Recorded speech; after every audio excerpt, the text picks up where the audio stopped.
Welcome into episode 299 of the Skate Podcast. As I said earlier, great meal, great deal. We're not sponsored by the 99, but we'll kick it off there. Bruins lose to the Carolina Hurricanes at the TD Garden 4-1. Bruins started the game off strong and just over the course of 60 faded and faded pretty hard. They didn't really have much juice or jam after the first 20, and the puck was just they didn't want the puck on their stick all night. It was on and off like a pinball machine. So they lost to Carolina. Bridget, Scott, how are you guys doing? And I'm sure you have some fascinating opening shifts for our listeners. I'm doing well. I'm starting to get some Frozen 4 nerves. We're Oh recording yeah, this on Wednesday. this was talked about a lot on the ninth floor last night. Yeah, we got because some 70% of the Bruins media is BU alums. So. and some of them are going, and Scott's jealous that he's gonna save his money for the Bruins playoffs, hopefully, instead of traveling to watch BU in the Frozen Four. But wait, can I derail this immediately? Sure. So that wasn't the only thing we talked about on the ninth floor yesterday. And so you know how the Bruins had the puppies? Like yesterday they brought the puppies in and to try to like help the ASPCA. So Scott wants a kitten. And by the way, if you know anyone that has a kitten for Scott, let us know. We don't need to do this. Like I don't need to be bombarded with people trying to pawn their cats off on me. Too late. Cat's out of the bag, no pun intended. But so I go onto the ASPCA website and I'm trying to find Scott a kitten, and the first thing that pops up is a massive warthog. And so I'm like, okay, well, and its name was Pumbaa, obviously. And I was like, well, Scott, I'm sorry I couldn't find you a kitten, but I found you Pumbaa. And here's Pumbaa. Oh, very nice, Scott. So Scott now has a warthog in his apartment. No, I'm just kidding. Well, yeah, we're looking for a kitten. Are warthogs house trained? Can they be house trained? I don't really have a whole lot of outside room to roam here in Lowell, so you need a leash for him.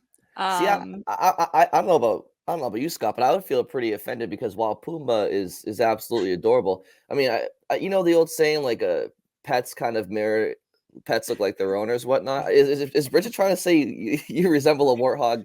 I don't know. I don't know if I'm putting words in Bridget's mouth, but what's going on here?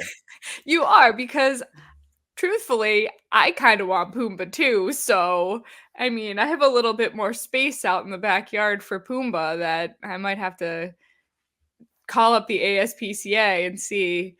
But yeah, I don't know how much food you need for like I'm going to say 200-pound warthog, but I don't know anything about how much pigs weigh, so he's probably bigger. Yeah. I mean, it seems like it's not actually that big, like size wise. It's like very stout. It's a bowling ball.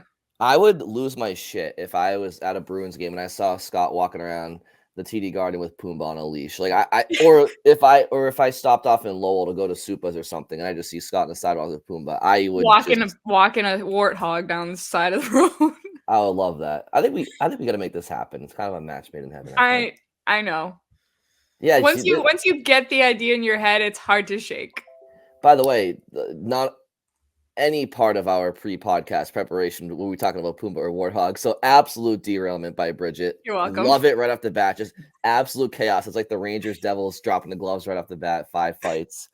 And actually, maybe it's a good thing that you derailed us, Bridget, because I also forgot to mention off the top that we also have an interview with Matt Grzelcyk for this podcast that will be in the middle of the podcast somewhere that Scott sat down with Grzelcyk on a one-on-one. So look forward to that as well throughout this episode. And we're gonna do a mailbag. We're gonna record it Friday morning. So obviously Bruins are off until Saturday, so good time for it with 3 games left in the regular season. So send us questions, skatepod@weei.com, by email, at the skatepod on Twitter, or comment on YouTube.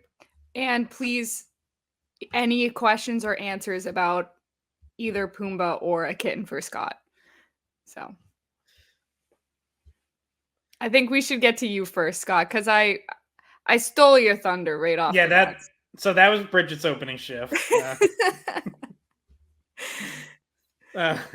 Okay, so my actual opening shift, and we're gonna get more into the Hurricanes game, although, from a Bruins perspective, there wasn't a whole lot of exciting stuff to talk about. But one thing I am interested to see as this week goes on is where Pat Maroon fits into this Bruins lineup. He is expected to make his Bruins debut on Saturday night in Pittsburgh. Still needs to get final clearance. Bruins have an optional practice Wednesday. They are completely off Thursday. And then they have a full team practice on Friday. So Maroon has to get through Friday's practice okay. Morning skate Saturday in Pittsburgh has to go well. And then he'll be in. And we don't really know exactly what their plan is for him or where they're going to put him. So far, he has practiced with the team. He's mostly kind of rotated in and out and in a couple different spots. One day he was with Coyle and DeBrusk, I think, when Marchand took a maintenance day. Other times he's rotated onto the fourth line, rotated onto the third line. And Montgomery has changed up the lines a little bit recently. We've seen Geeky up on the second line with Coyle and Marchand. We've seen a new third line of DeBrusk, Boquist, and Frederick, which I thought was kind of the only good line the Bruins had Tuesday night. But interesting to see if that stays together. That probably means Maroon goes on the fourth line in place of either Van Riemsdyk or Lauko. Or you potentially put Geeky back on the third line and you could see Maroon, Geeky, Frederick. So obviously not a lot of time to figure this out, but I do think Maroon can bring some things that the Bruins could use. So very interested to see where he lines up in practice and where he plays Saturday night. Yeah, I mean, we thought that maybe there was a point where they said he might be back for that Carolina game. Obviously, he didn't play in that one. So, and I saw him again on the ninth floor at the coffee machine, warming our hands again. But hopefully, we see him on the ice next home game, or which would be the last home game, but also on this road trip to Pittsburgh and Washington. So, my opening shift, we just wanted to touch on this briefly was. So they still have the 7th player award to give out on that last game of the regular season against Ottawa, but they started to give out some of the other awards in the pregame ceremony before the Carolina game. I just wanted to go through some of them quickly to highlight. A lot of these are voted on by season ticket holders or different groups. So we had the PHWA gets to vote for one. Us writers. That is the writers, and I think Mick gave that one out. But Pelagio. Yep. And so the first one that they gave out was the Johnny Busick Award, which has to do with being charitable off the ice, and they gave that one to Linus Ullmark. And then the Elizabeth Dufresne Award for the player that was best in home games went to Pasternak. The Eddie Shore Hustle Award / Determination Award went to Charlie Coyle. And then the 3 stars that 98.5 I think voted on were Marchand was number 3, Swayman was number 2, and Pasternak obviously was number 1. I was sitting next to Scott and I'm going, I wonder who's number 1. I wonder who's going to be number 1. So anyway, those are just some minor ways to acknowledge some of the things the guys have done this season, as we're literally we are almost done with the regular season, which is crazy. So yeah, I just wanted to bring those up. For me, last night, the Bruins obviously lose to Carolina, and it's disappointing because you can't win all 82, obviously. You're not going to have your best every night, obviously, but it did come at an inopportune time because the Rangers, who have been very hot of late, obviously they're top in the conference, they also lost last night. So it was a missed opportunity for the Bruins to gain some some traction on New York and try to avoid what I think is the worst possible playoff matchup for the Bruins, which is Tampa Bay. Now, obviously, if you're the Bruins, it doesn't matter who you play. It's about how you play. And I don't think that Tampa Bay is like this heavy favorite over Boston. But as we sit today, if it were the Bruins versus Tampa Bay in the postseason, I thankfully still have some time to mull over my series preview and prediction. But if that were to be the case, I can't say with full confidence right now that I would choose Boston in that series. Not that you can really, certainly after last year, do that with anybody, but I don't like the matchup. I think, the best player in the series goes to Tampa Bay with Kucherov.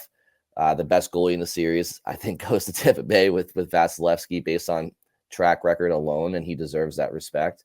And the best defenseman, you could also argue they have in Victor Hedman. So, and then I also think they have more star power with Point and Stamkos. I don't love it. I think the Bruins have more depth, and they can certainly match some of Tampa's star power.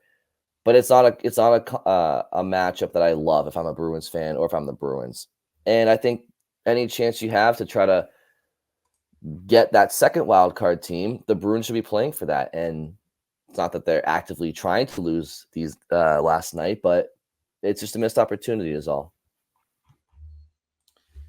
Yeah, it is. And, it's hard to get, if we're just talking about like the Bruins play and sort of bigger picture, like where they are, it's hard to get too down on them after one loss to Carolina, considering they had won 5 of the previous 6, considering they beat the Hurricanes in Carolina just 4 days ago. So, like, you can't really get too down on them. It's an off night amid a 2-week stretch of really good hockey. But yes, for the standings and looking ahead to that first round matchup, definitely a missed opportunity because, yes, you can't take anything for granted, but you would much rather face whoever it ends up being, Islanders, Capitals, Penguins, Red Wings, maybe still the Flyers, although they sure seem to be tanking very quickly. I thought I saw that they only have like a 10% chance of making it now. The Flyers? Yeah, probably. I'd have to go, but like it's dropped significantly to where they're still point wise. The reason why I'm sure it's low isn't because point wise they're too far out of it, but it's because the competition for the spot is high. And And I feel like you should lose points if you give up 9 goals to the Canadians. Like they should take 2 points away from you. Well, think about it. How many games have they lost in a row now? I know some of them they lost and they got some points because it was in overtime, but they're at 9 games in a row or something now, right? And since then they dropped from 3rd in the Metro to a few spots out of a wild card spot. So unfortunate for Phillies fans, who I have some friends that are Philly fans, not Phillies fans. I always feel like I say that. Flyers fans, they're not happy. And neither is John Tortorella. But yeah, Brian, I think that it's pretty obvious that, first of all, that Tampa doesn't have, they can move up, but just it doesn't look like there's a kind of a big gap between them and Toronto that seems at this point in the season too much to make up, just based on Toronto's probably not going to lose out, and then so that locks them into that top wild card spot. So that means that if you're the Bruins and you want to avoid them, you have to win the conference. And I think it was Scott mentioned, there's still 3 points back, or no, maybe I think it was you, Brian, 3 points back of the Rangers. Rangers lose, but the Bruins, and they stay right there, 3 points behind, running out of time. There's only 6 points up for grabs left for Boston.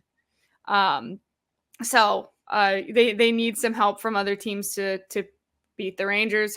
They need regulation losses for the Rangers, and the Rangers are a good team. So it feels more and more like that Tampa Bruins matchup is starting to get locked in.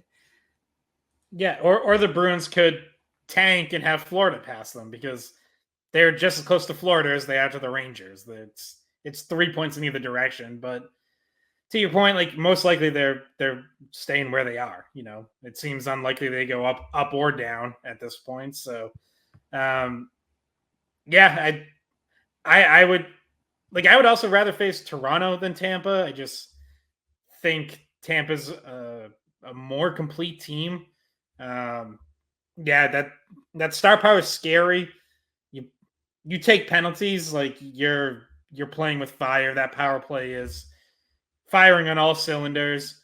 Vasilevsky's had a down year, but as I said before, I am not nearly stupid enough to bet against him in the playoffs. So, yeah, that's that'd be tough. Look, you got to beat good teams no matter what in the playoffs if you're going to make any kind of real run.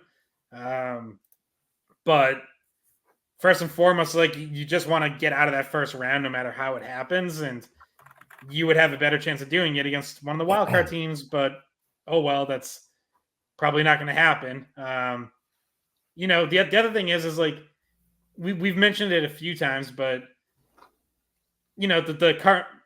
I don't think any of us like the current playoff format. Like I would so much rather they go back to 1 versus 8.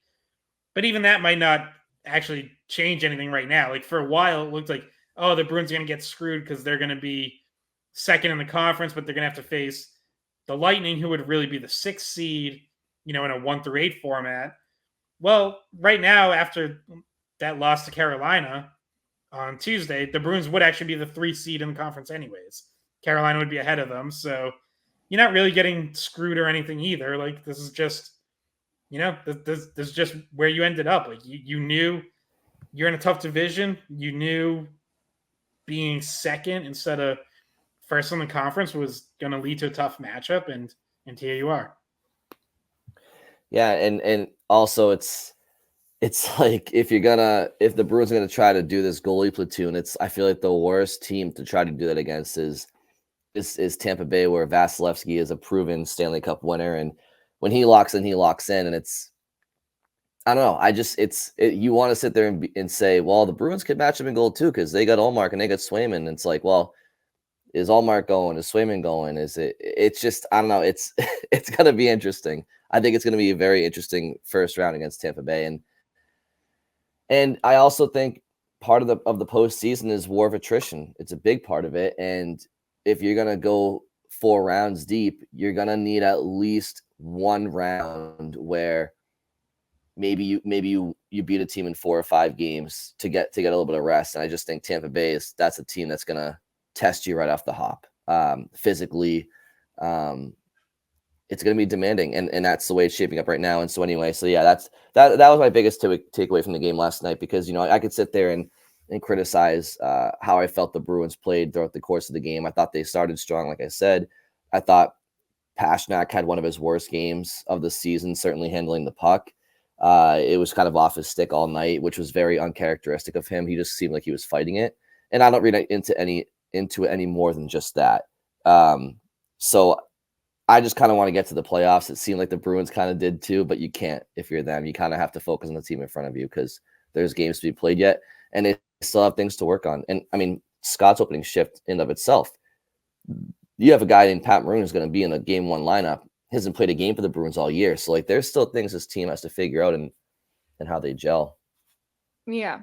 Yeah. And to your point about the strong start, Brian, it looked like a playoff start in the beginning because the Bruins were laying checks all over the place. Like Marchand had a big hit. McAvoy had a big hit. Frederick had a big hit. I think they had 18 hits in the just in the first period.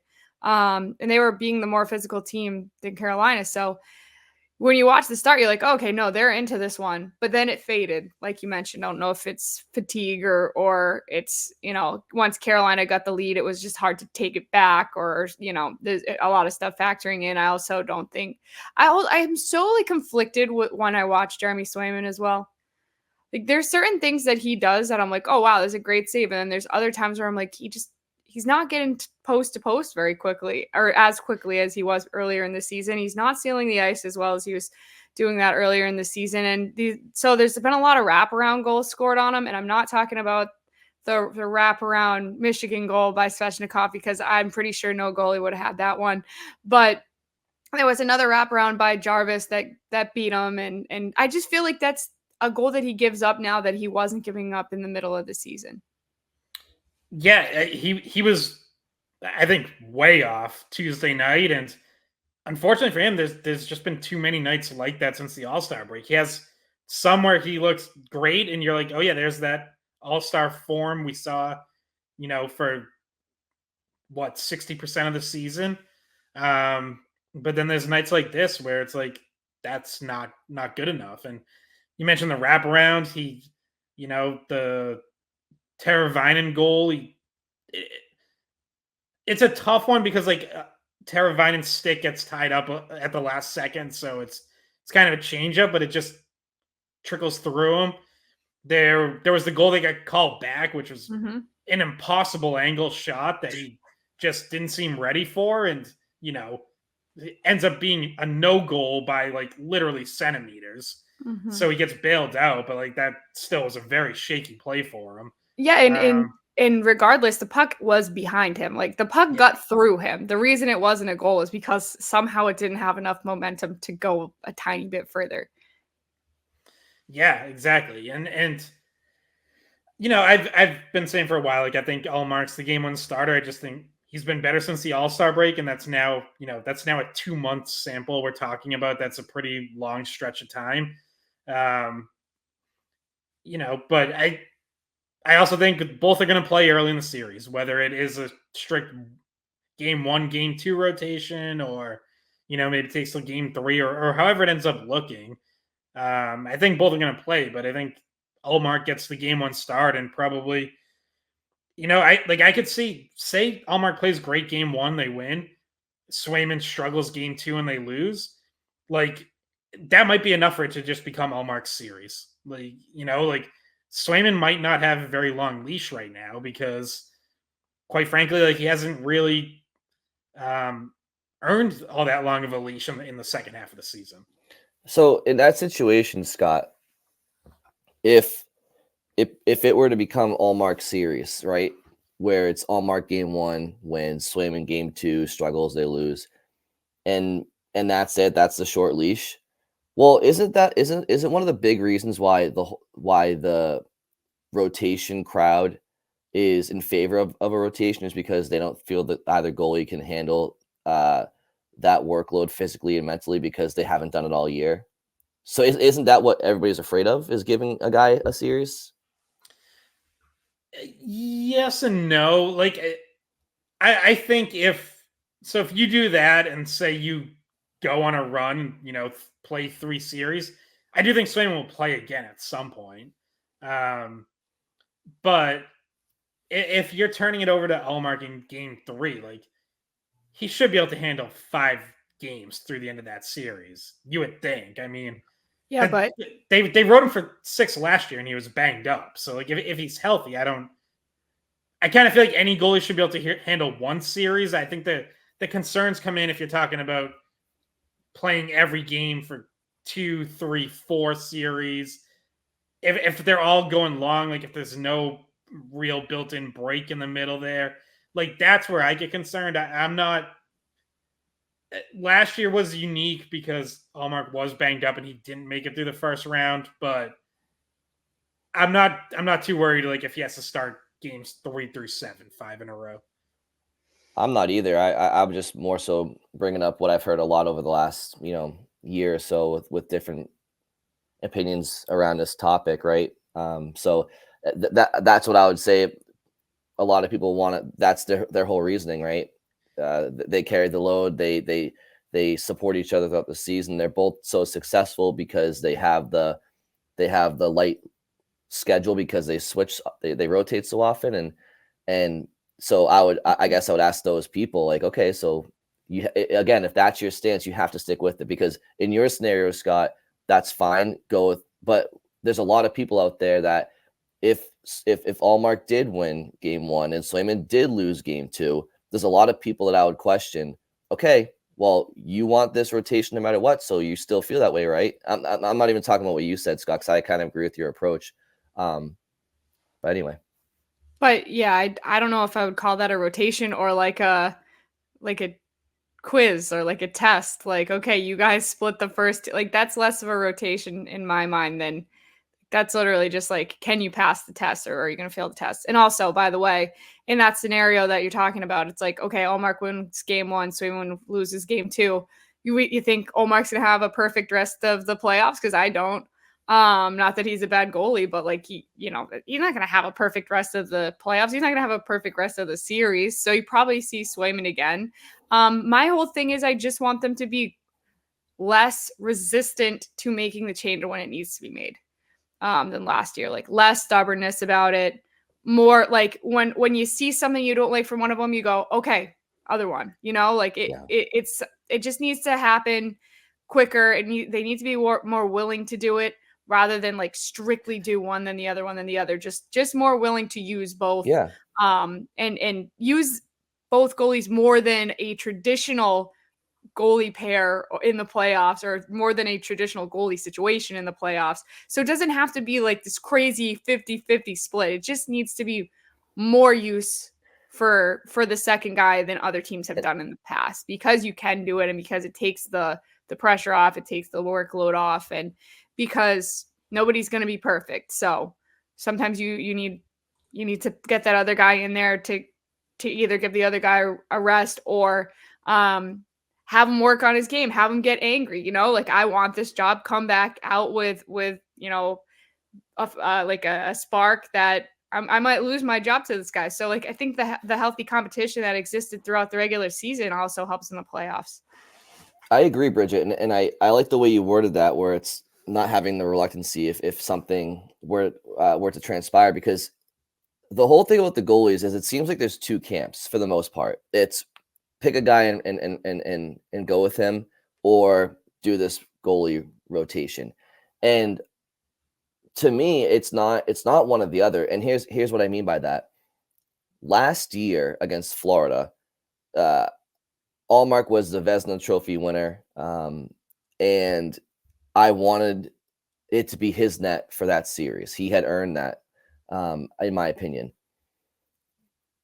When Game 5 happened, and he decides to go up the wall with 4 or 5 bodies there instead of just rimming it around the other side of the ice where there's nobody, and the Bruins lose that game and give Florida all sorts of momentum and give Boston all sorts of doubt right then and there, despite me saying it's his net for the series, that's a mistake where right then and there Swayman should have gone in. So if a player, like, I am not anti-use both goalies at all. It's more about use them like if somebody deserves to come out of the net. I'm not saying play both goalies just to rotate them because that's what they've done. Like I want them to use 2 goalies if it calls for it. If it calls for going with the same guy for 4 or 5 games in a row, then do it. Like, I just don't like this whole premeditated like goalie schedule. It just makes me feel like it's too unpredictable, because you're not accounting for performance and how a team plays in front of a certain guy. It's like, no, we're just going to go with the next guy the next game. And nobody on this panel is saying that. Scott, you're not suggesting that either. Well, I do favor that to start. I don't think you have to like commit to it for the whole series, but I am in favor of going in saying Allmark game 1, Swayman game 2. Yeah, and that's 2 games. Montgomery even pushed it out to, when Montgomery was asked about over the weekend, he pushed it out to game 3, game 4, and then decide from there.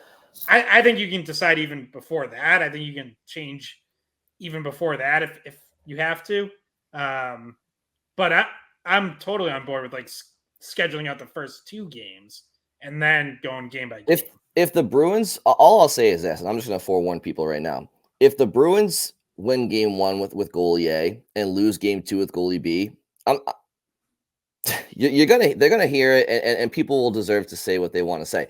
If the Bruins go with goalie A in game 1 and win, and go with goalie B in game 2 and win, hallelujah. Everybody's gonna be like, oh God, that worked. Thank God. But I'm telling you, it's probably not gonna go that way. And they're opening up a can of worms and a potential distraction from the media and or fans that they don't need. But if they lose game 1, exists either way because the situation. Yeah.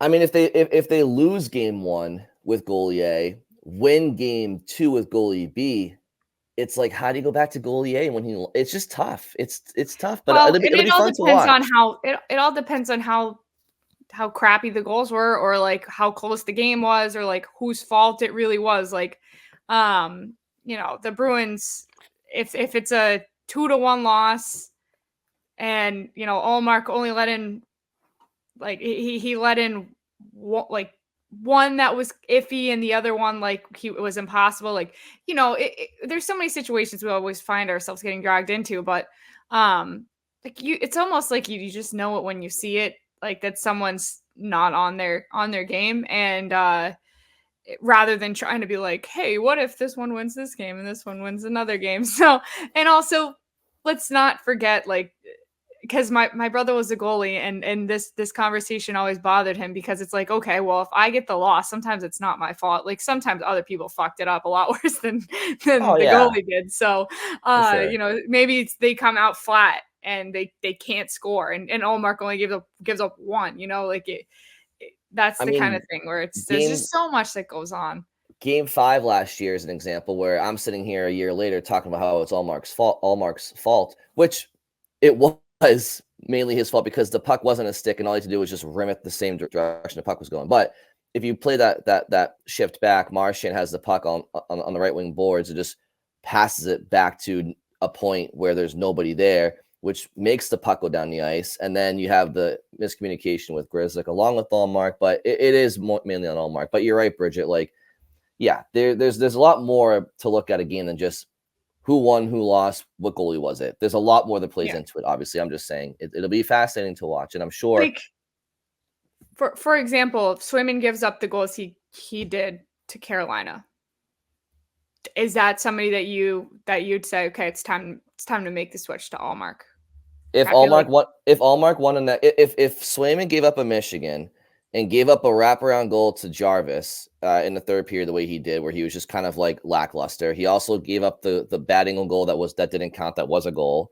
And there was another soft goal. Like if he played the way he did against Carolina, and he had some nice saves earlier in the game, but if he lets up those goals, and then the next game you go with Allmark and he wins, it's like I would keep going with Allmark.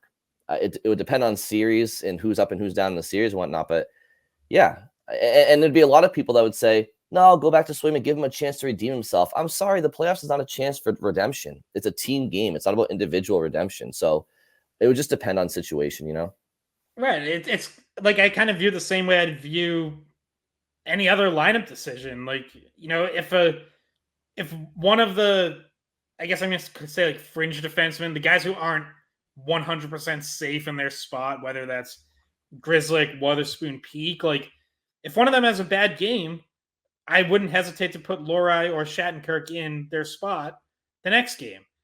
And I don't think the Bruins should hesitate to do that. Like, so I view it the same way. It's like, yeah, if you play yourself out of the lineup, don't be surprised if they go with the other guy, and if he plays well, they just keep rolling with him. Same thing up front. Like, that's how I view it. Is like, ultimately these guys are gonna earn their playing time, and the perfect situation is you rotate and they both play well, and it helps keep them both at the top of their game, and you can just keep it going. But yeah, if one's struggling or has a bad game, like, absolutely, then it could easily just swing to the other guy and become his job. Yeah, I feel like Monty's scared shitless to go with this rotation. Every time he's asked about it, there's trepidation in his voice where it's like he knows that the analytics say maybe they should rotate. They have two goalies that are capable of doing it. Both goalies are successful because of what they've done so far.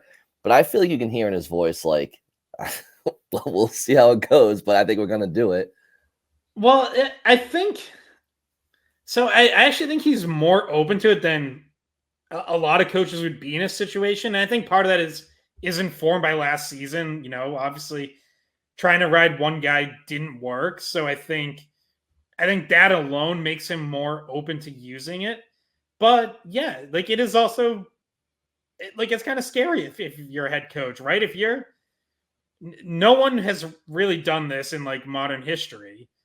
So if you're the first coach to try it and it's totally blows up and is a disaster, like that's not going to look very good for you. Like, guess what the next talk is? It's going to be, is Montgomery's job in jeopardy? Is he getting fired? Is it time for a coaching change? Like, so yeah, it's scary, and like I would hope that there's some trepidation, but because it shouldn't be a decision made lightly.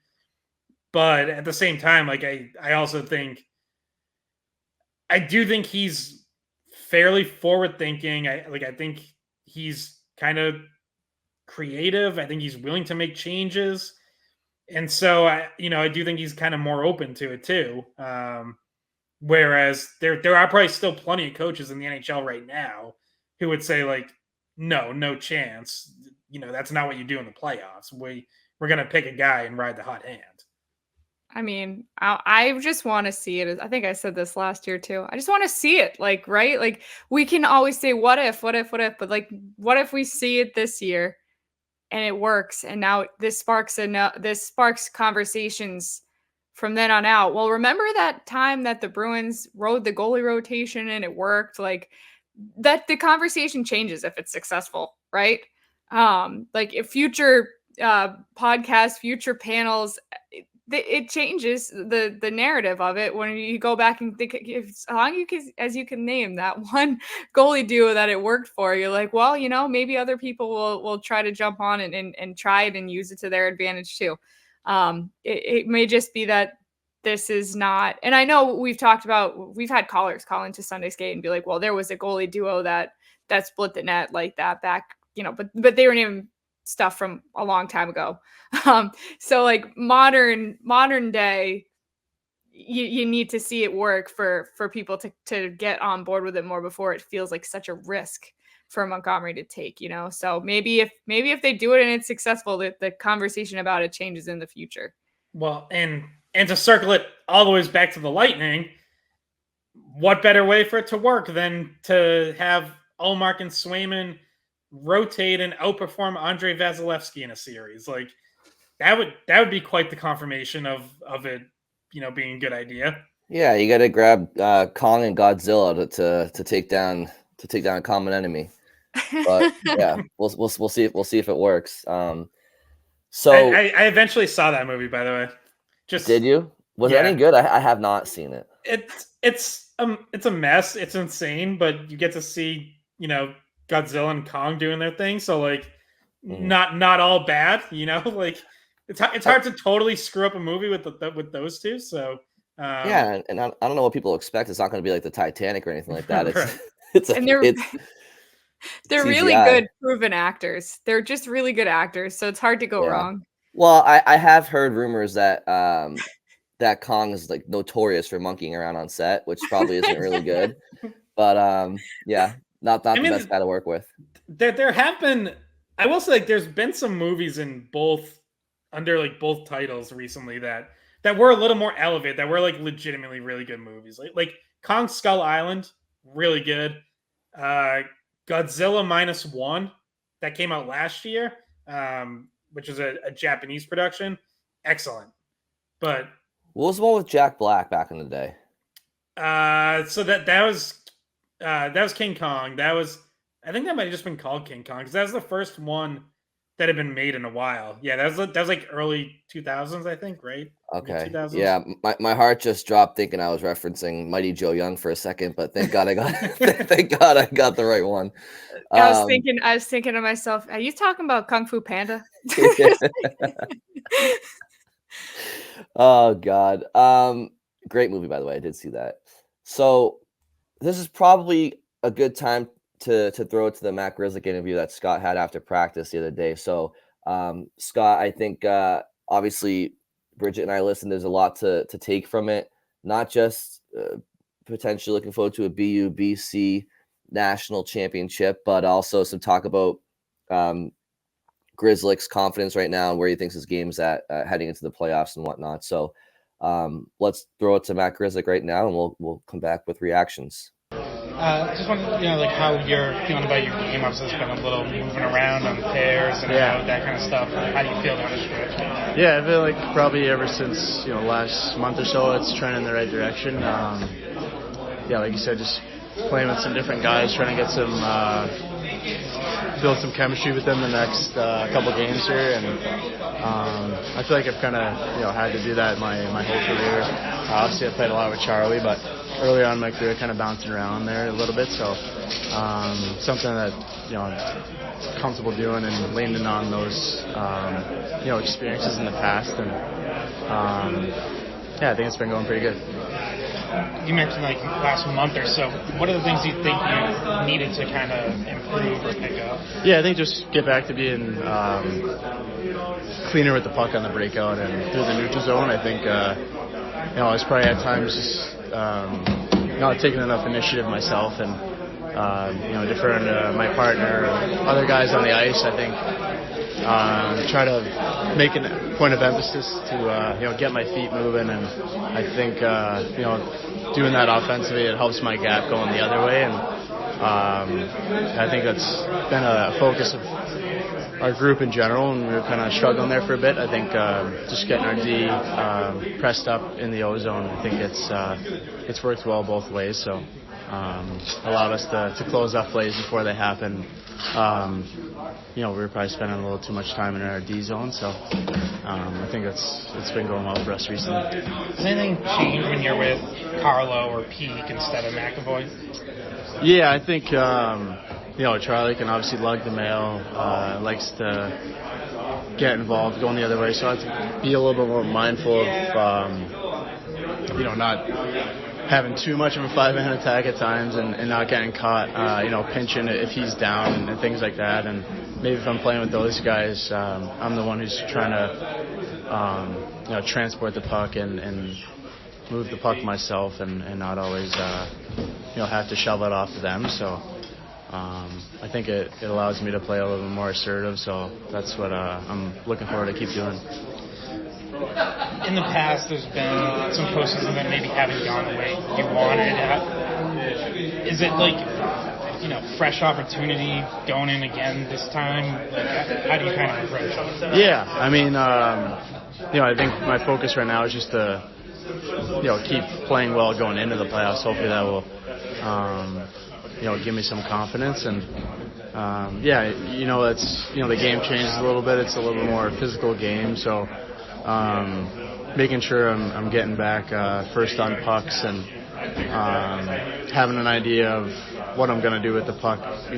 Obviously teams are pretty heavy for checking team in the playoffs, and draw back on some good experiences I've had as well. I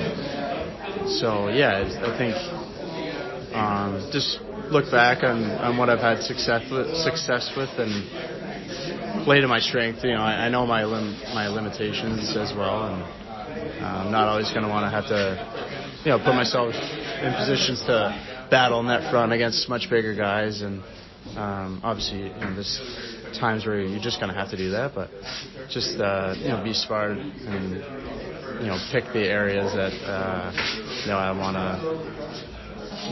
excel at, and I think just raise my compete level for sure. That's what that time requires, and that's what everyone needs to do.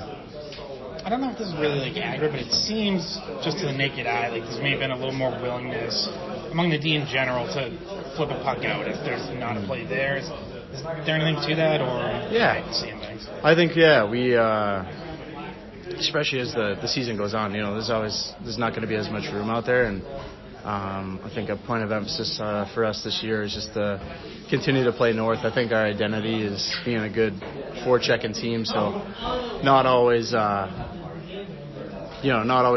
trying to make a play all the time.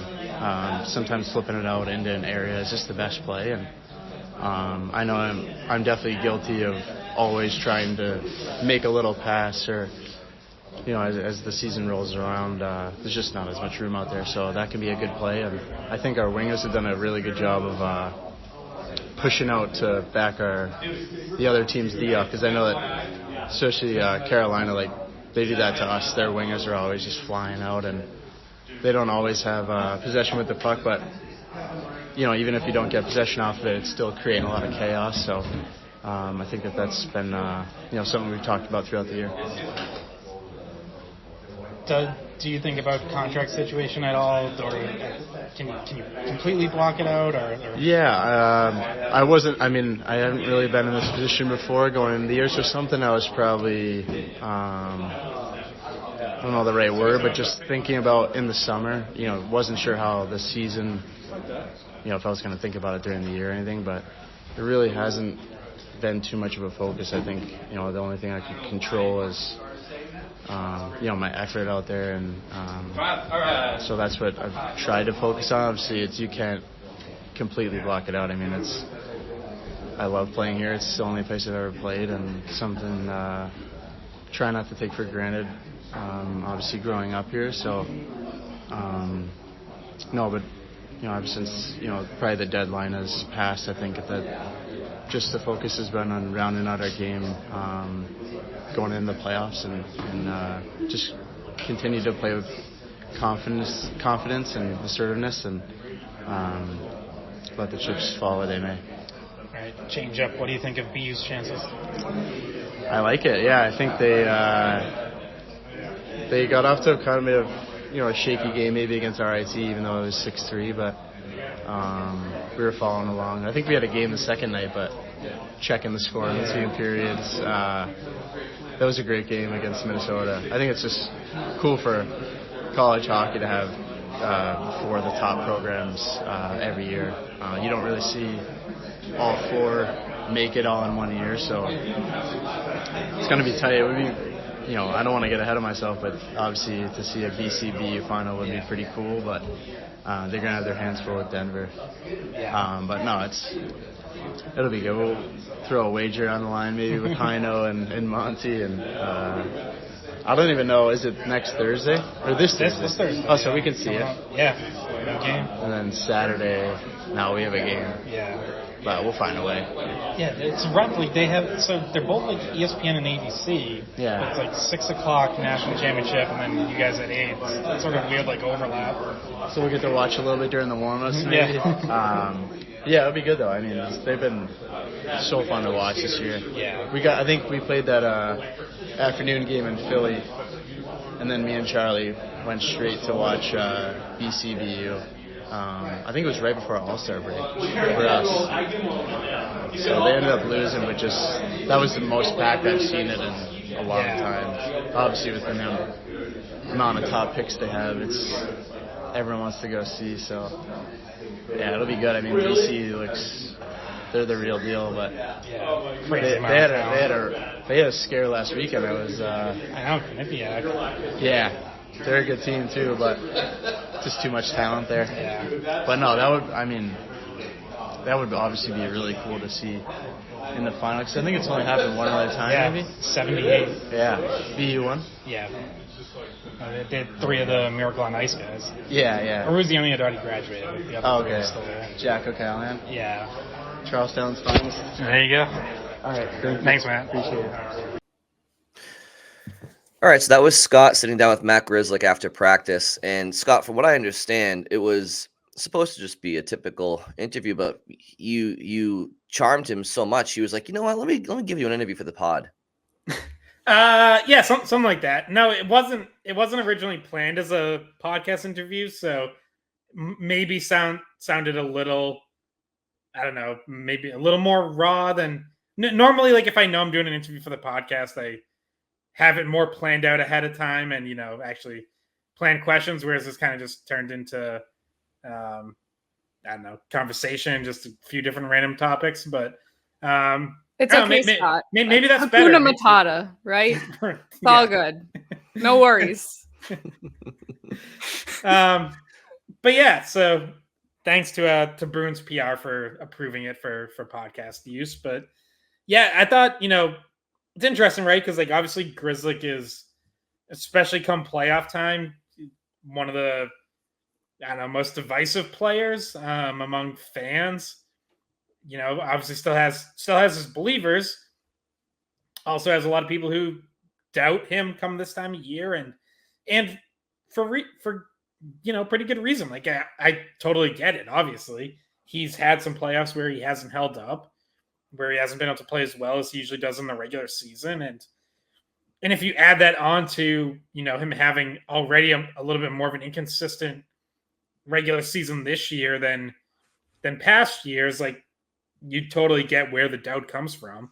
So I thought it was interesting to talk to him just about kind of where he's at mentally, where he feels his game's at. And I think, to me, I don't know what you guys think, but like, I feel like you hear someone who totally understands what the challenges are and like how he needs to confront them.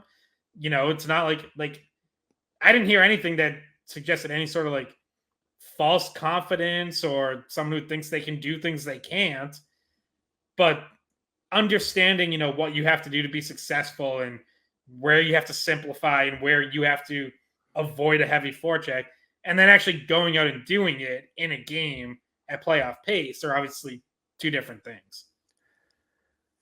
Yeah, 100%. And there's definitely a level of accountability with Grzelcyk in the interview. And my biggest takeaway from the sit down was that just it's interesting because I've for weeks now been talking to you guys about how the whole McAvoy Grzelcyk pairing, despite the analytics being in their favor, I feel as though I would have preferred McAvoy to play with Lohrei because he is too comfortable with Grzelcyk, and therefore he's not playing on his toes. You're not getting the absolute best out of McAvoy, because I think that McAvoy is playing at his best when he's playing on his toes, playing with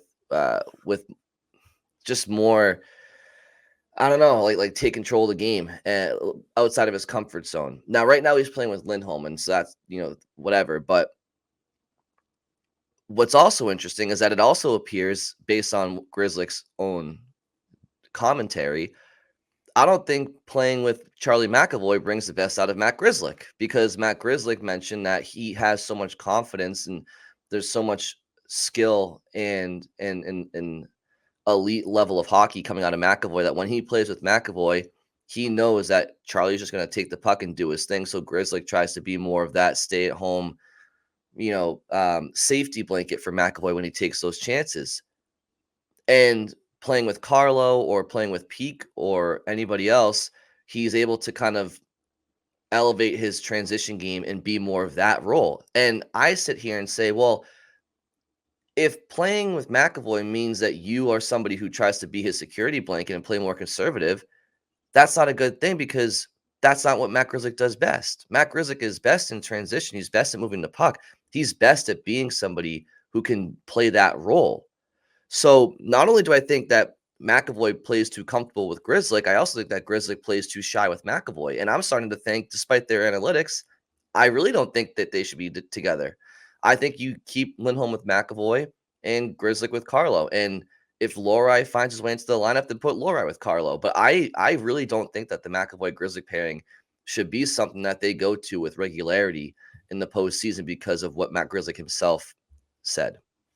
Yeah, and to transition this into what Scott wrote about today as well, the opening night lineup for the playoffs for Boston, and Scott, I apologize, I haven't had a chance to read through your lines yet. You can talk us through them, but I assume Lindholm McAvoy is your starting top pair. Yeah, it is, and I thought they had a rough night Tuesday against Carolina. Like, they were on the ice for 2 goals against, and McAvoy obviously scored the Bruins' only goal. That actually came with Grzelcyk out there, but I don't think it was a full shift together. I think there was a change at some point in there. But other than that, Lindholm and McAvoy have been dominant together in the previous 4 games or whatever it's been so far. So, like, I'll give them one off night. But yeah, I like the way those two play together. And I also thought, Grzelcyk Carlo hasn't always looked like the best pairing to me, but I thought they actually played pretty well on Tuesday. I would say, along with that DeBrusk, Boquist, Frederick line, like, maybe one of the few positives you could highlight from that game. The Bruins outshot Carolina 7-2 when Grzelcyk and Carlo were on the ice. So I thought there was a step in the right direction there. And if you start that way, like, you can always switch back to what everyone's used to.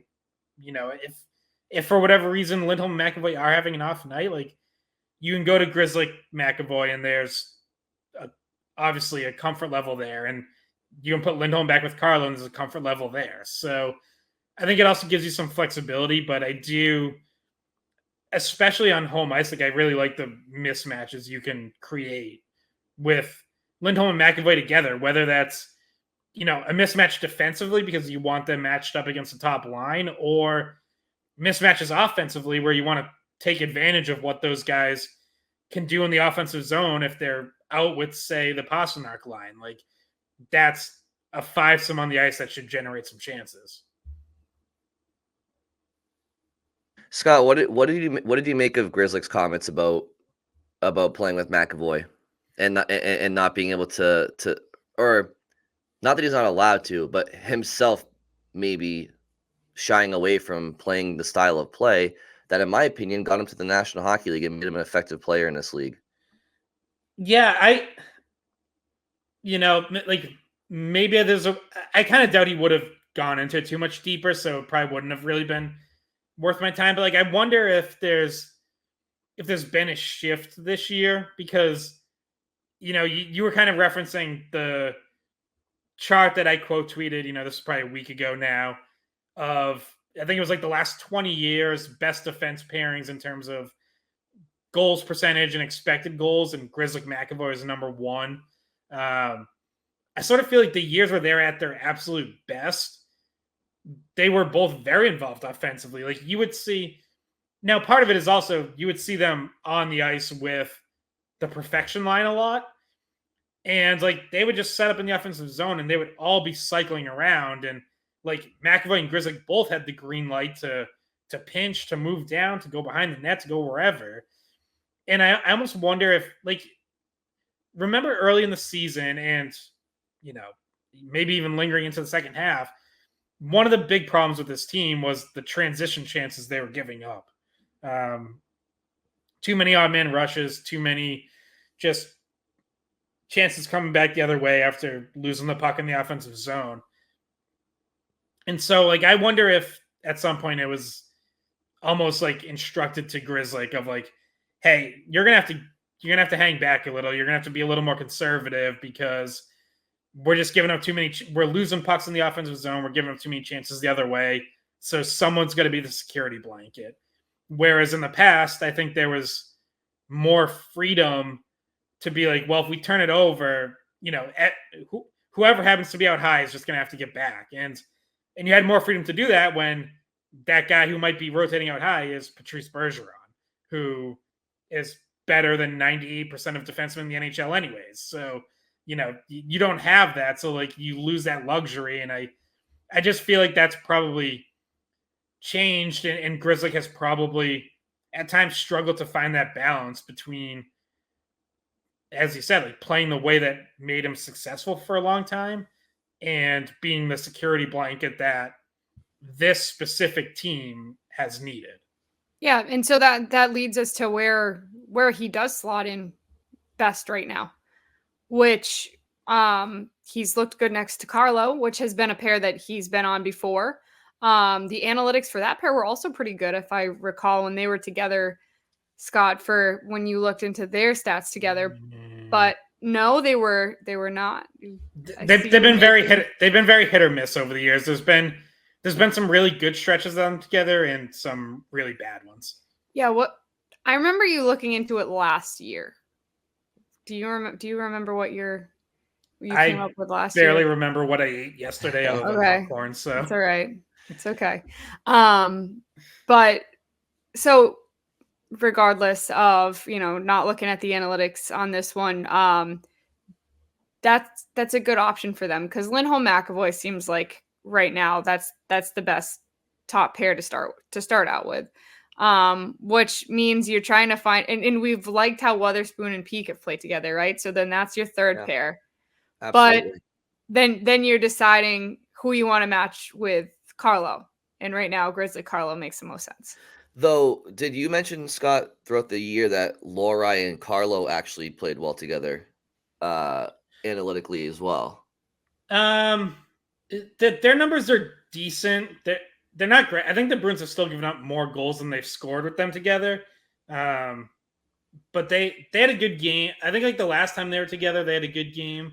But overall, it's like just fine. I mean, but like Carlo was the partner that we kind of liked Lohrei with at times the most, right? So again, Bridget, you mentioned Peak and Wotherspoon. In my opinion, all due respect to Kevin Shattenkirk, who's a well-established champion veteran in the NHL, to play the way the Bruins have to play, that third D pair has to be tough, gritty, simple, physical to play against, and that's all of Peak and Wotherspoon. You watched it against Florida, the matchup against Florida's top guys, standing right in there with them. They've been doing it honestly the entire time. I've liked Wotherspoon all year, and Peak has been a welcomed addition.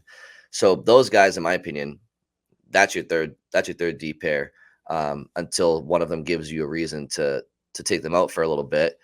And then, McAvoy Lindholm is that just elite top pair. And then, so yeah, it kind of leaves that second pair up for grabs. Carlo's not going anywhere. So it's that spot alongside him. Who is it right now? Based on tenure, based on experience, and based on his play, but also he's a well-liked guy in the room as well.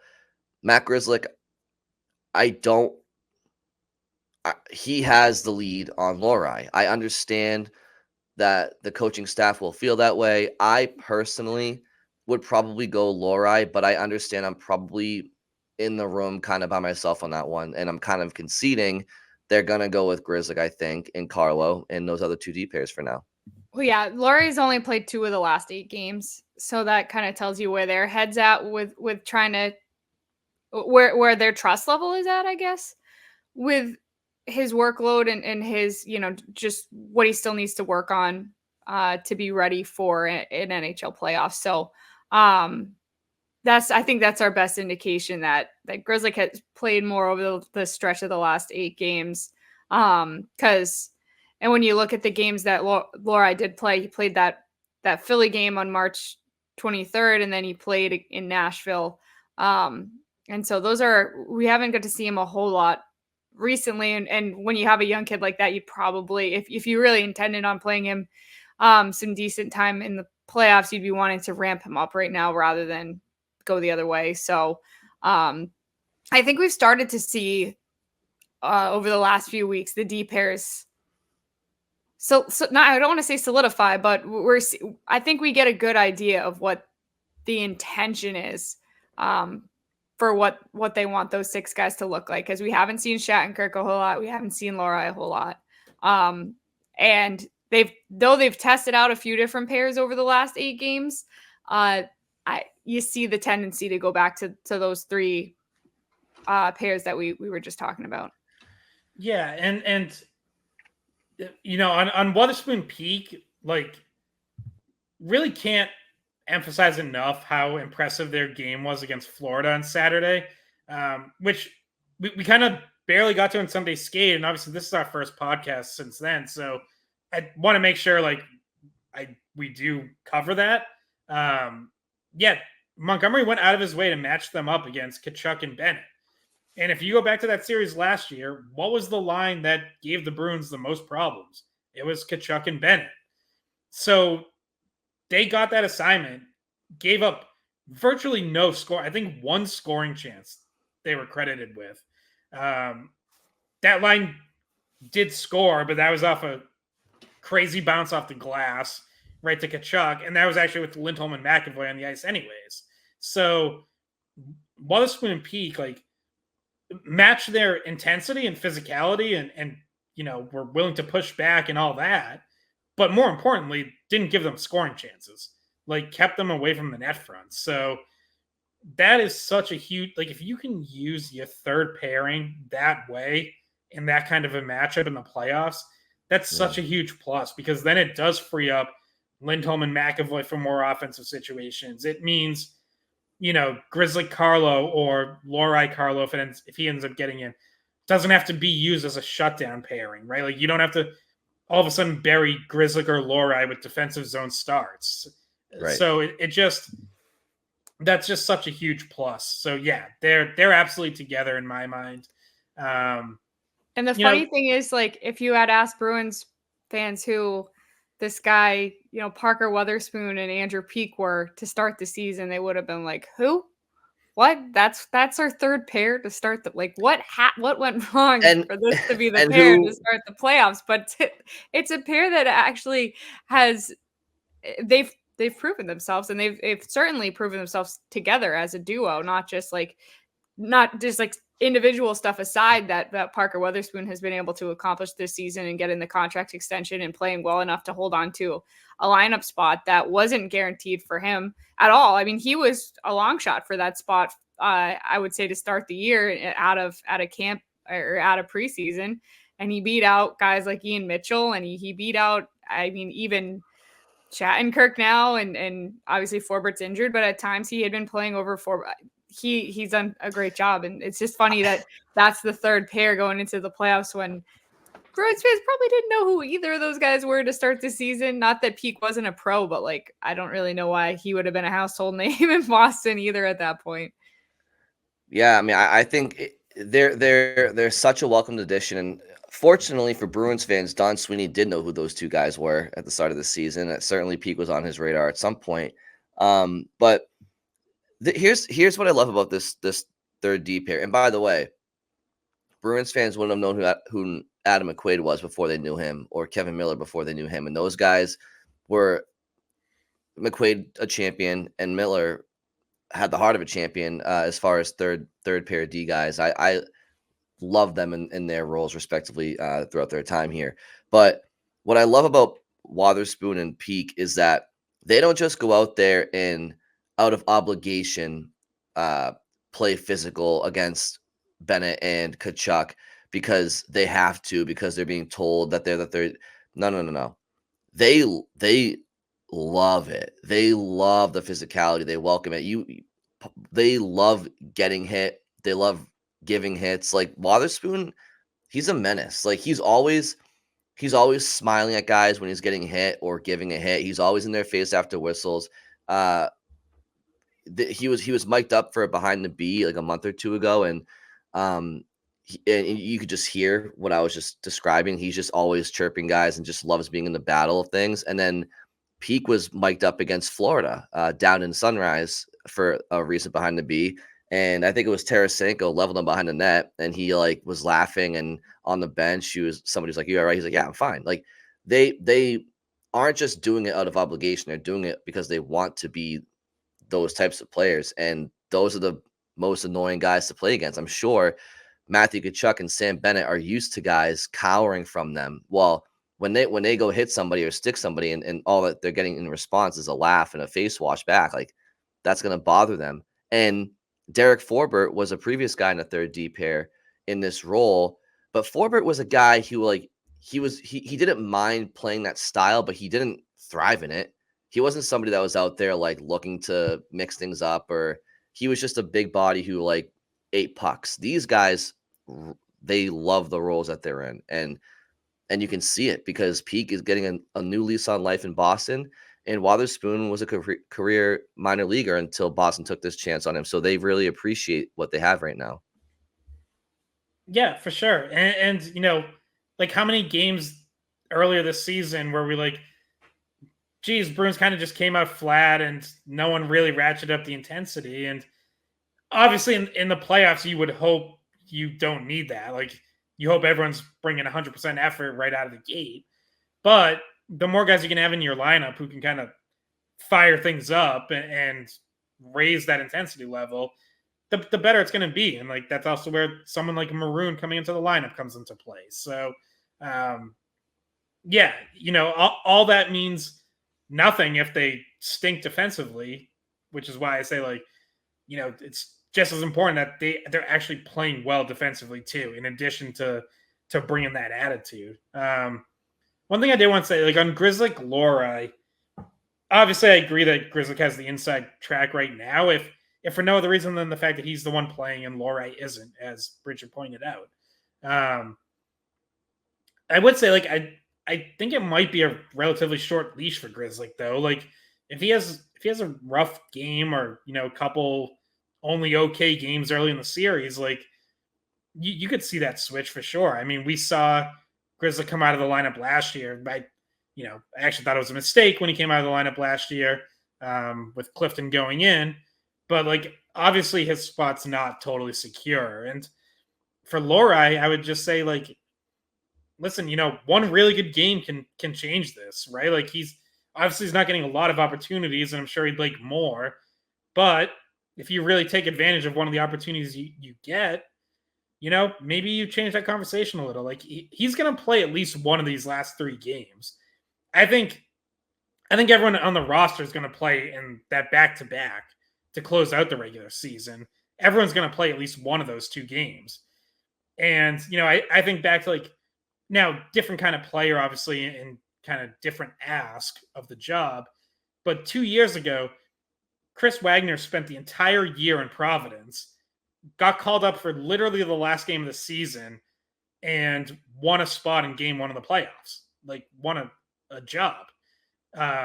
You know, I think he ended up getting scratched at some point in that series. But again, that was because, like, he came up, he was ready to go, he was ready to take advantage of an opportunity and played well. And all of a sudden, Bruce Cassidy was like, hey, you know what? I actually think we could use that. I actually think that's going to help us in the playoffs. So if Lohrei gets into one of these games and is out there making plays happen and, you know, creating offense and not making mistakes defensively, that very easily could change Jim Montgomery's mind, where he's like, you know what? Actually, I do want that in my lineup game 1. Yeah, I mean, he could go out there and show that there was, you know, expose some weakness or expose some, like, mismatch. We you know, just it could happen, I guess. So yeah, you'll definitely see him in one of these last 3 games, I would think. And then they're going to play 2 desperate teams in Pittsburgh and Washington, assuming that, you know, at Washington, I don't think Washington can be eliminated by then. But anyway, yeah, so those will be interesting games because the Washington game's a back-to-back, and then they come home for the last game against Ottawa. But so I know we've gone very long because we've had first half, we've had Grzelcyk, we've had this, but there's one other spot that we didn't talk about in your projections, Scott, which is your, you know, the in the forward groups. And I just want to, like, point out what I took away from like who you're willing to slot where. You put DeBrusk back in the top 6. So you're splitting up the current line that's Boquist, Frederick, DeBrusk, which I think that line has looked good, but I think when you put Maroon back in the lineup, it doesn't really allow you to, like, you might want to move Geeky back. So just take us through your decision to when you do see Maroon come back in the lineup, that third line that you have is Maroon, Geeky, Frederick. Yeah, and that's honestly, like, that's kind of just throwing crap at the wall and seeing what sticks, because obviously the Bruins have tried a lot of different third line options here and nothing's really stuck recently. My main reason for moving DeBrusk back to the top 6 is just I'm not sold on Geeky playing with Coyle and Marchand. I thought that line was pretty bad Tuesday night, honestly. Like, they had a really rough game, and the games before that, I thought they were okay. I thought there were some promising signs, but I'm just not sold on that sticking. And, like, at least as a track record with Marchand, Coyle, and DeBrusk. Now, they need to get going, right? DeBrusk is now at 7 games without a point. Marchand, you know, continues to, I think it's like 4 goals in his last 20-something games. You need more production there, but, like, those guys have to pull it out, drag it out of themselves. You know, like, if they're not playing well, it doesn't really matter what your line combinations are. They're not going to be effective enough. Yeah, I do want to go on record just quickly and say that I like the way Geeky plays, and I do think that there are some complementary features for his game to Coyle and Marchand. And when I talked to Coyle about Geekie the other day, he said, well, first of all, I mean, Geekie is a very smart hockey player. We've touched on that a little bit, but he's a very creative playmaker, and he did spring Marchand for that 400th goal. And he's big. He can go to the net front, and he also defensively, I mean, him and Coyle are both centers by nature, so they cover for each other when one of them's back first and whatnot. So Coyle talked about being comfortable playing with him. However, if you're wanting to add more offense to that line, DeBrusk has always been a more offensive-minded player, where Geekie is a good 200-foot solid guy defensively. Go ahead, Bri.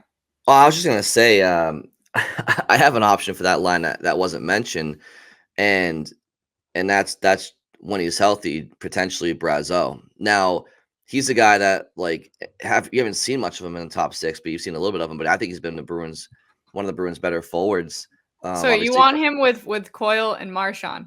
Well, listen.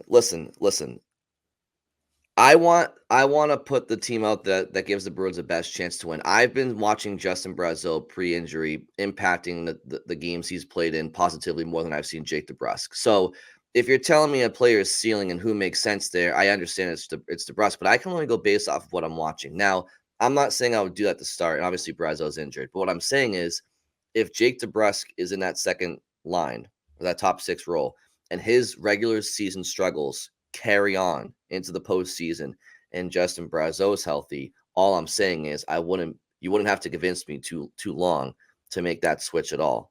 And in a situation like that, you could have the Zacha line stay the same.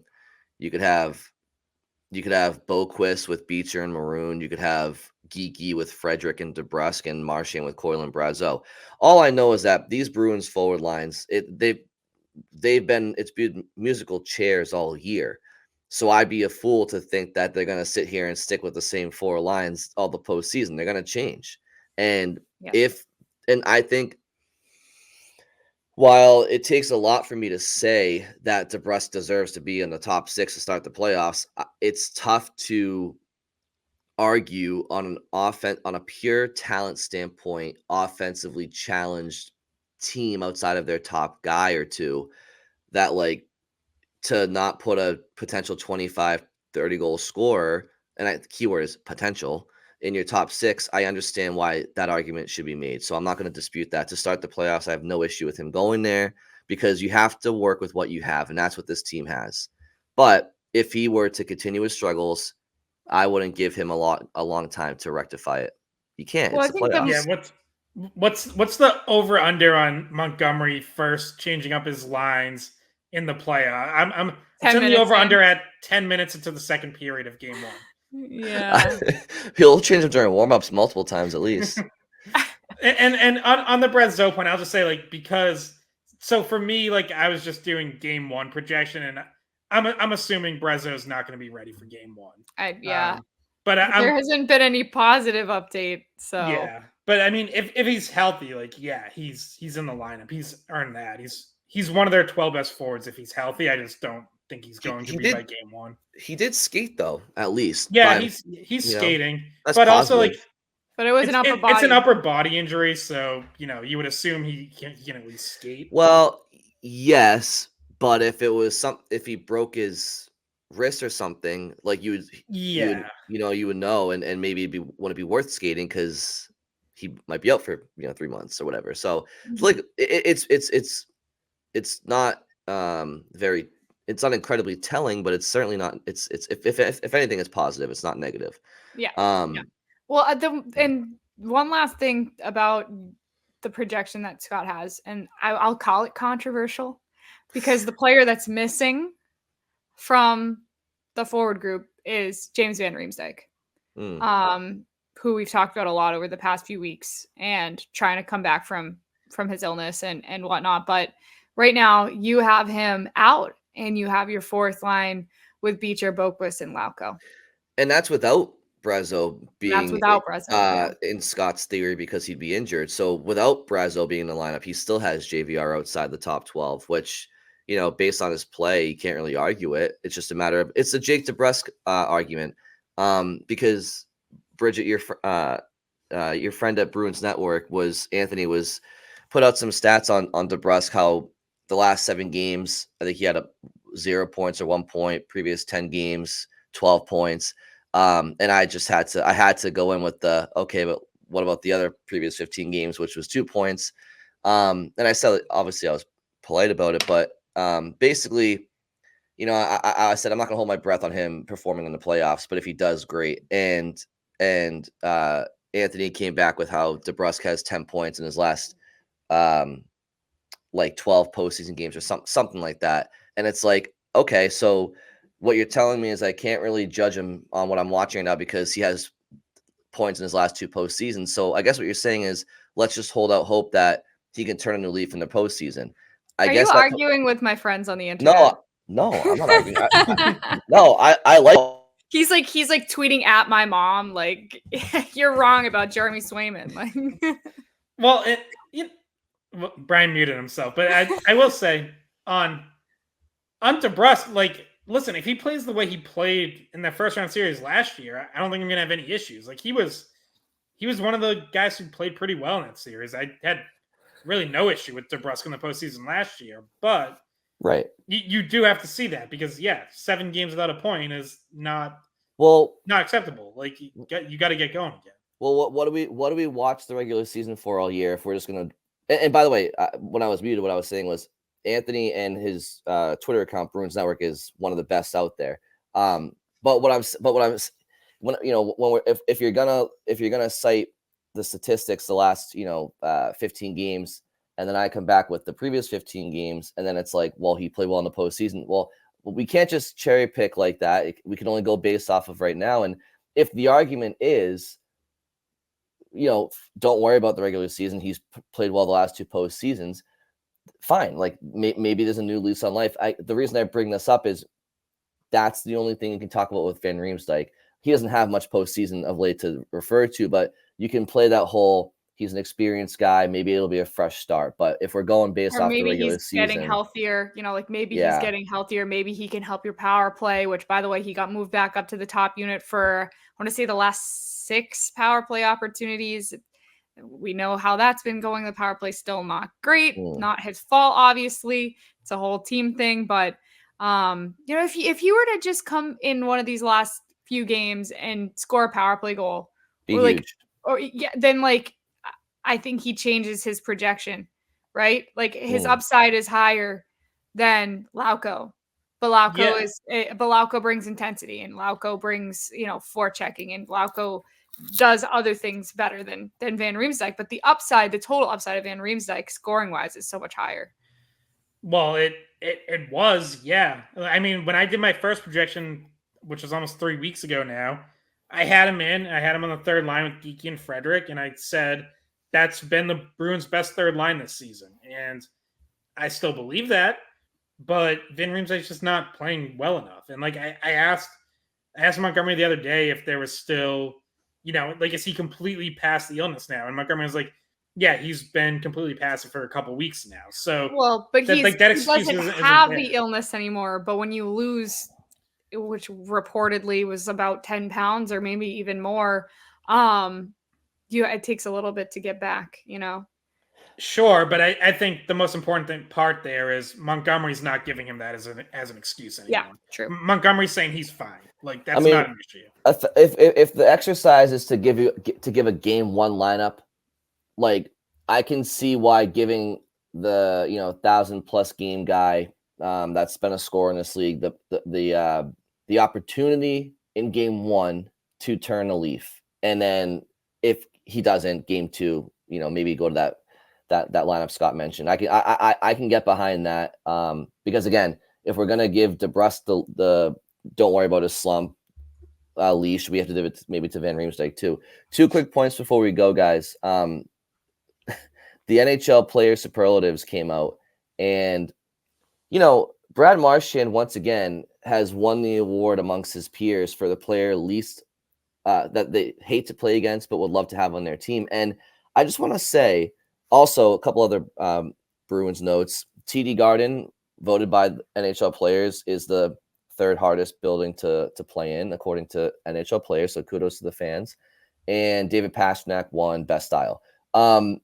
Brad Marchand historically that has owned this award, right? But I will say it's impressive that he still continues to win this award with such ease. He, well, my screen just went away, but he had 29% of the vote. I think McDavid had like 17, and then Tkachuk had like a couple. With Matthew Tkachuk in the league, for Brad Marchand to be running away with this award, I still think is very impressive. I think we should give him his props there. Yeah, it is, because it's really like the would love to play with aspect of it. Like, guys still see him as a good enough player to, to be like, yeah, like I would love to have that guy on my team, on my line. Which, like, obviously when he was one of the top scoring forwards in the league, like, yeah, of course. We know he's not quite scoring at the rates that he was, 4 or 5 years ago. And yet guys still see him that way and still feel like he makes enough of an impact. We know they hate playing against him. Like, that probably hasn't changed very much. He's, maybe he's not doing as much crazy shit as he used to, but he's still a pest. He still gets under your skin. He's physical. Like, he's not going to back down. He still has like little tricks and things where he's just gonna jab you, push you, shove you, whatever. So like that part of it I get, but that they still regard him highly enough as a player to be like, yeah, I'd want to play with him. Yeah, that is kind of impressive. And I saw that, I think it was Sportsnet, someone put out NHL's best rats, and he still was number one. So that related, not exactly the same thing, but still, when people think, and I think this was a fan thing, well, like when people think of rats, everybody, the first person they think of is still Brad Marchand. So, well, the part that Scott said, I mean, because I think there's definitely more hated players in the league. Like Scott mentions, the cool part is how it's like, and want to play with him. Nobody, I don't think, really wants to play with Nick Cousins. Like, I mean, I'm not saying that like they wouldn't like dislike him on their team, but they're not actively being like, oh, like we need Cousins on our team. It's one of those situations, if he's on your team, you'll like him, but you don't necessarily are like wanting him on your team. And the same thing with like, I mean, I think Tkachuk definitely, like, I think if Marchand had 29% of the vote, I'm surprised that, Tkachuk wasn't. I'm surprised it wasn't closer between the two of them, honestly. I'll be honest. But if they a guy like Cousins is definitely a rat. If they polled the guys that got traded to the Bruins at the trade deadline, like over the last few years, like Tyler Bertuzzi and Pat Maroon and like just different Orlov, like different guys that had played against him and they'd gone back and forth with each other. Then when they actually met him in person and spent more time with him, they actually were like, oh, this is great. I actually like this guy. Then you'd have a pretty high approval rating, I think, of what it's like to play with rather than against Brad Marchand. And also, you mentioned Tyler Bertuzzi. Like, if Florida plays Toronto in that first round, which they're going to, like, Toronto has Max Domi and Reeves and Bertuzzi and who's the guy that was on St. Louis when they beat the Bruins on D? Edmondson. They have guys that, like, I think Florida's going to be in for a little bit of a physical battle as well in that first round series. So attrition is going to be hitting everybody in the first round. Not just Boston. Razor said on Sunday Skate he thinks that's a bad matchup for Florida. I don't, we haven't done picks yet. I know certainly I would be picking the Panthers to win that series, but that might not be as much of a pushover as it was last year when they met in the second round. Toronto's going to want their redemption. I mean, they lost to Florida last year, and I don't think when the Bruins used to play Toronto in like 17, 18, 19, Toronto was soft. I don't think that their flaw right now is that they're soft. I don't think they're a soft team anymore. In fact, they are probably harder than most if you look at straight roster personnel. It's just a matter of can they put everything together, especially defensively. So, yeah, it'll be interesting to watch. But I thought that was an interesting note. Like, it's not going to be – because I think if the Bruins playing Tampa, well, that second round matchup, whoever you play is going to be battered too if the Bruins were to move on. Well, my very, very last note here, because I just happened to look it up before the podcast, and now since we kind of touched on a little, It's not perfect, but you know who the top 3 teams in the NHL in hits are? Number 1 is the Panthers. Not surprising. You expect that. Number 2 is the Bruins. And number 3 is the Maple Leafs. Wow. Interesting. Like, probably not really what you'd predict other than the Panthers being at the top. Where's Tampa? Tampa is 10th. Well, it'll be a fun playoffs, and we only have a few weeks until we get there. Actually, 10 days. 10 days, yeah. And we have the April Frozen 20th. Four. We have the Frozen Four in the meantime. Indeed. So that'll be fun as well. All right, Bridget, Scott, thank you to you guys. Thanks to our listeners for listening to this extended episode. Yes, Bridget, go ahead. Just another reminder, next episode is a mailbag episode. So send everything. And it's also our 300th episode. So it is. It is. That is very true. And maybe Scott will have a new warthog as a pet. We'll talk about it. We'll talk about it next week. We'll update you. Next episode. All right. Thank you all for listening, and we'll talk to you on Friday. Hey, guys. Thanks for watching the Skate Podcast. If you want to see more of our videos, visit our playlist. Not in front of a screen? You can listen to us on Spotify, Apple Podcasts, or wherever you get your podcasts. Don't forget to follow us on social media. And if you enjoyed this video, please don't forget to give us a thumbs up, subscribe to our channel, and leave a comment.